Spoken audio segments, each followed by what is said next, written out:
Bismillahirrahmanirrahim. We have one question from Turkey. The brother saying, Assalamu alaikum, Shaykh. I remember that you said before that everyone can love their Shaykh, but what is important is to love the Shaykh's murids. How can we have love between the murids? What should be the level of this love? And can you give an example of this love?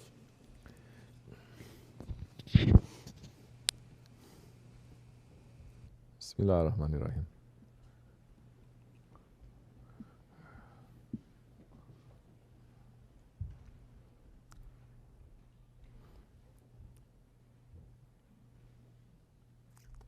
You go. Both of you. You go. You go too.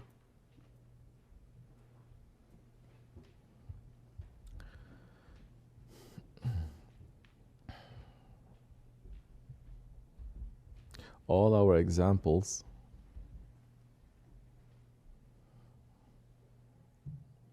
our role models, it has to be from the Holy Prophet ﷺ and his Sahaba Kiram. That's where we get our role model from, how to behave. You may say that is the raw material.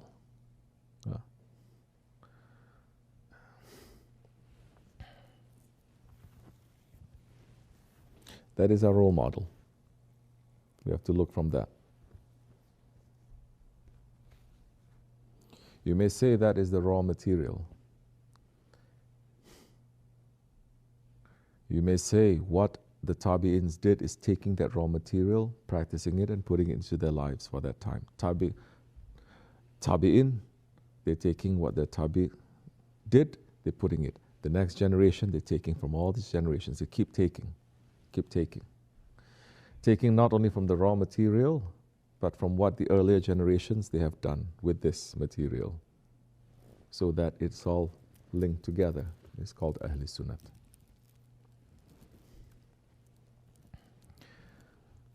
What am I saying? You look at the Sahaba Kiram, but you don't look at the Sahaba Kiram according to yourself. People have self-diagnosed Islam.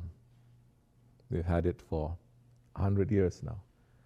You know how dangerous and stupid to self-diagnose, to go on internet, to go online, and to diagnose it is very, very dangerous, yes?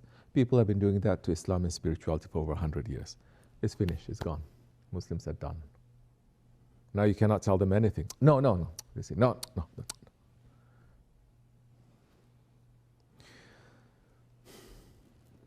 So now, we are following our Shaykh, who's following our Grand Shaykh, who's following his Grand Shaykh, continuing generations for over 1,400 years.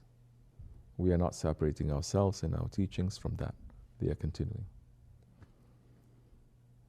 So when you talk about the love of the Shaykh and the Murids now, yes, our ultimate role model, it is the Holy Prophet ﷺ, but it is through 40 Grand Shaykhs. And especially, you don't have the right now, forget about going all the way to the Holy Prophet ﷺ to self-diagnose. You don't have the right to go to the Sahabis, to the Tabi'ins, as people who are in this way, Murids.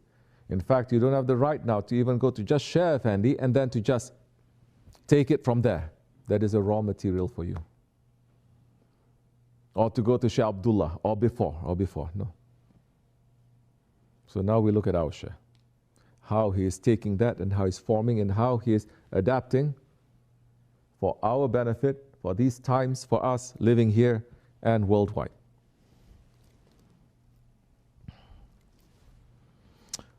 Forget about loving each other. That's very, very high maqam. Start by smiling.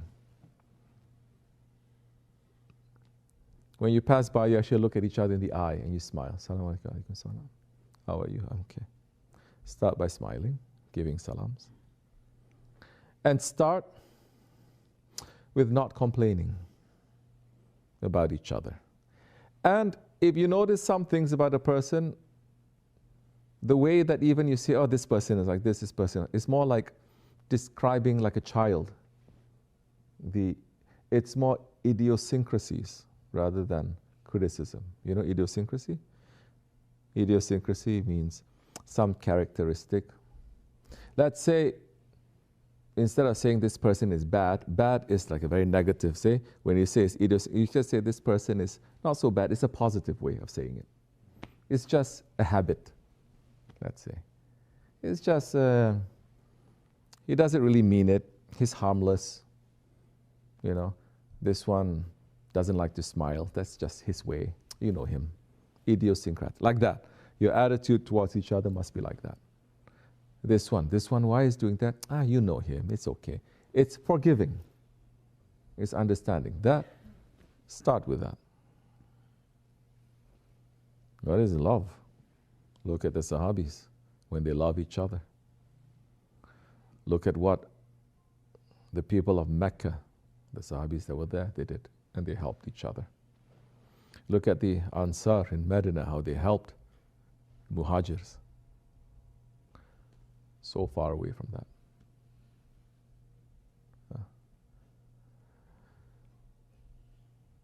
So, what do? The Murids. How do you love each other? Don't complain about each other. Don't sit around to bash each other. If they are negative, this, more like as I said, you know he's like this, so laugh it off. Don't be too serious with it. At the end of the day, as much words as you say that is negative, look at yourself. You must say more words that is positive about that one. Then you catch yourself. Why every time this person comes out, all I have to say is wrong things about this person? Even if he is doing wrong things, why I always have to say wrong things? Like he's done nothing right, then why is he here? If he's done nothing right, then why is Allah still giving him a chance to live? Well, I became more knowledgeable? You understand? So now, once you have that understanding, even if that person does something wrong, you say, oh, maybe it's this, maybe it's that. You're not hung up on that. You're not hung up. You're hung up about yourself, but not on other people. He did that. It must be for this reason, must be for that reason.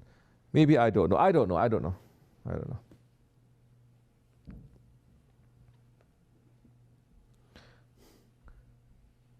Then you move to a different level where your relationship, your friendship, your love to the Ikhwans is like an older brother, an older sister, or a mother, or an uncle.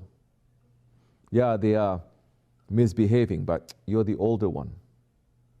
You're supposed to understand it a little bit more. You're supposed to be patient a little bit more. You're supposed to be more forgiving. And if there is a way, you cover that. And you're busy what? This person is here. Shaykh is also giving him time. You're not going to judge. Why is this person here? What's so special about him? There are people who do that. What's so special about him that he's here? Why is he? Stop that.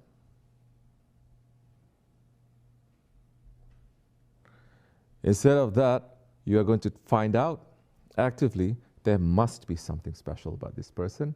Let me find out. Because I don't have it. Let me learn. You don't find out, it's none of your business. Even if this person does everything wrong and the Shaykh is putting him up, it's not my business.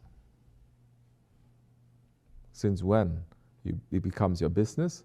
Since that time Shaitan whispers, and then the heaviness falls on you, the darkness falls on you, and the only way for you to come out from the darkness is to start judging other people too. So, then you start covering people. Then you're seeing this one doesn't like this one. This one says, did he do that? I think he did that. You are going to lie. No, he didn't do that. No. Lying is haram. But to bring two people together, it is permissible.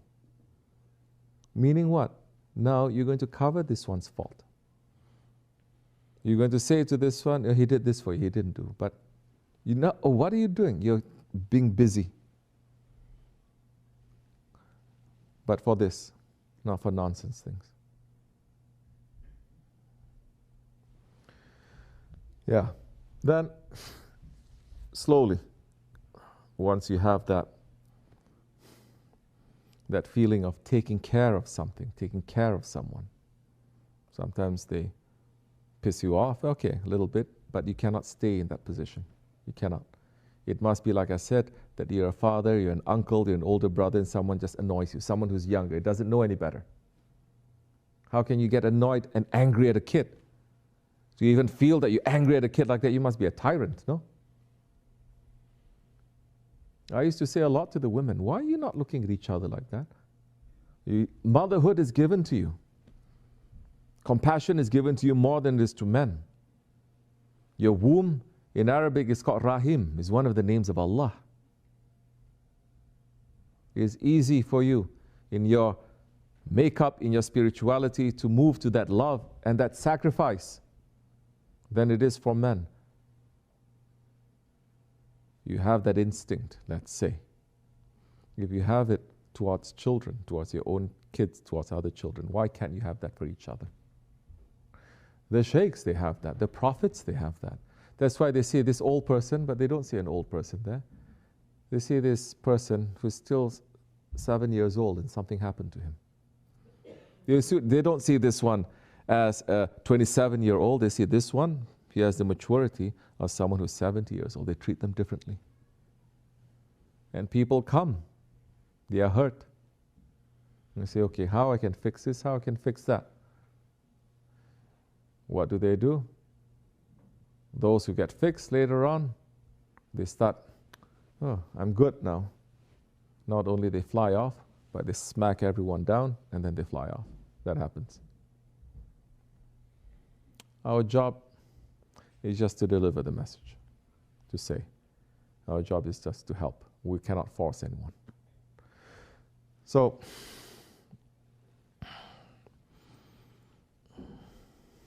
start simple. Don't fight. This might seem very small, it's very big. Don't fight. People have not moved beyond that. Fighting. A little bit of misunderstanding, they jump to other things, they have a whole conspiracy about it, and it becomes a big deal. Don't fight. I don't blame people also, the awam fighting, because you see sheikhs, they go on fighting. Yeah? You know, Shaykh Effendi's time, you remember other sheikhs attacking him day and night for years? Yeah, Shaykh say anything? Kept quiet. More they're attacking. And we see scholars attacking each other. You're all in the same team.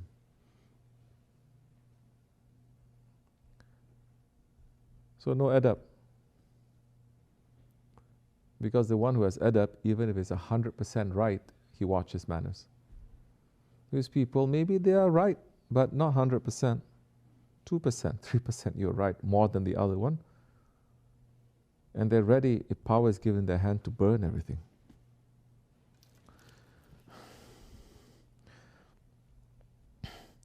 So don't fight. Consult with the shaykh. Things you don't understand, consult and say, this is happening, I don't understand. The shaykh may say, okay, it's true this one did something wrong here.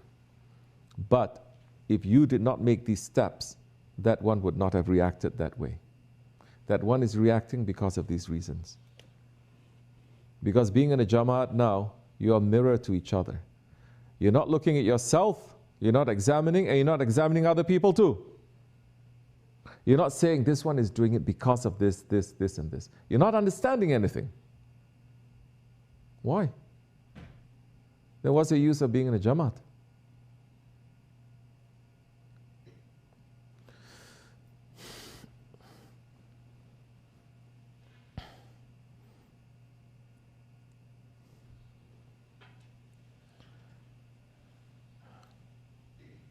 Ask. Try to understand. Don't jump to conclusions. Consult. Maybe the shaykh you think is too far away, or you feel shy to consult. There are so many other people you can consult with.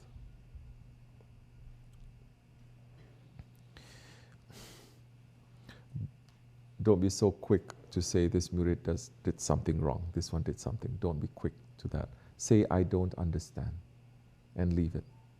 When you say, I don't understand, I'm looking for an answer, Allah will give you an answer. That means you're opening your heart instead of closing it. Even if he does something wrong in front of you, say, I don't understand, turn your head. I'm not saying he's right, I'm not saying he's wrong. I'm saying now your responsibility is to understand.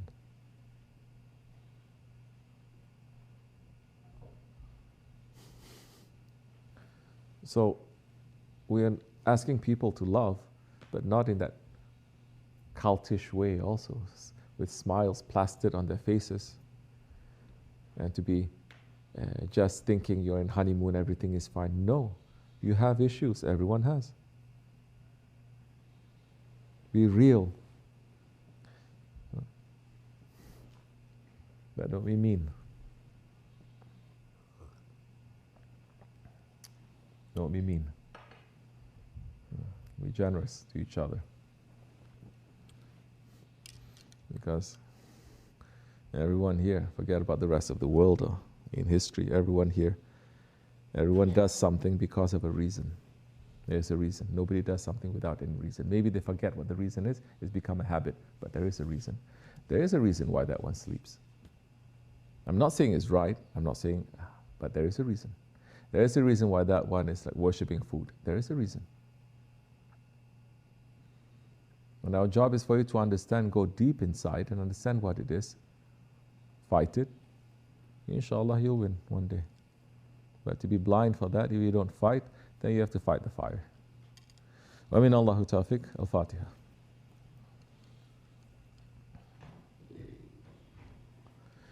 The aim also, I'm not saying this dargah we're supposed to be all in love with each other, one big love fest, we hug it. It's not like that. Be real, you understand? Have honesty. Honesty is not about feeling good. It's not about you feeling good. It's about pleasing Allah, being satisfied, having peace, and trying to help other people.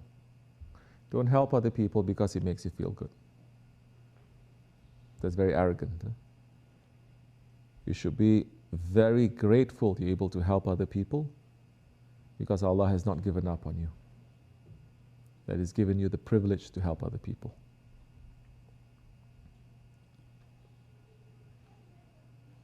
When you're thankful like that, you're going to be less angry. You will be less judgmental. You have less hang-ups.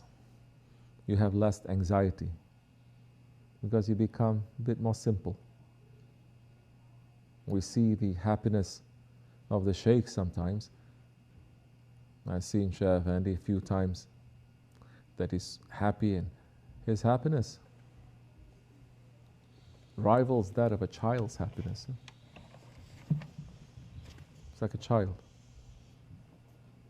Something that is so pure, something that is so simple. Allah forgive me. Raise his station, inshallah. Al-Fatiha. Amen. Assalamu alaikum.